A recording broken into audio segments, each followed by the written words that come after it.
శ్రీమాత్రే నమః. బ్రహ్మవాక్కు YouTube channel ప్రేక్షకులకు స్వాగతం. మానవ జీవితము ఉత్కృష్టమైనది. సకల జీవరాశులలో జన్మమెత్తిన తర్వాత చివరగా వచ్చేది మానవ జన్మ. మనిషికి మోక్షం కలిగే అవకాశము ఈ మానవ జన్మలోనే. కానీ కొందరు అహంకారం, గర్వంతో తోటివారిని చులకనగా చూస్తున్నారు. ధనముందని, బలముందని ఎదుటివారిని కించపరచకూడదు. తనకై తాను ఏనాడు గర్వపడకూడదు. నేనే ధనవంతుడను, బలవంతుడను అనుకుంటే నీకంటే బలవంతుడు, గొప్పవాడు, ధనవంతుడు ప్రపంచంలో చాలామంది ఉన్నారు. తీస్మార్క అంటే బత్తీస్మార్క అంటాం కదా. అంటే లోకంలో ఒకరికంటే ఒకరు గొప్పవారు ఉంటారు. అది గ్రహించి తను తగ్గాలి.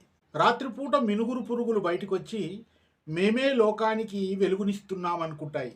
ఆకాశంలోకి చుక్కలు రాగానే మినుగురు పురుగుల గర్వము పటాపంచలవుతుంది. మిలమిలా మెరిసే చుక్కలు ప్రపంచానికి వెలుగును మేమే ఇస్తున్నామని అనుకుంటాయి. చంద్రుడు రాగానే వాటి యొక్క వెలుతురు తక్కువైపోతుంది.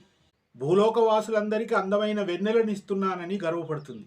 ఉదయం సూర్యభగవానుడు రాగానే చంద్రుడు ఉన్న చోటే మాయమైపోతాడు, ఎవరికి కనిపించడు. అంటే ప్రపంచంలో నేనే గొప్ప అనుకున్న వారెవరు కూడా గొప్ప కాదు.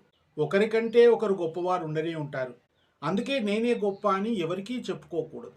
జీవితమే మూన్నాళ్ల ముచ్చట. ఎందరెందరో మహానుభావులు ఈ భూమి మీద పుట్టి కీర్తి ప్రతిష్టలు సంపాదించి కాలం తీరగానే వెళ్ళిపోయారు.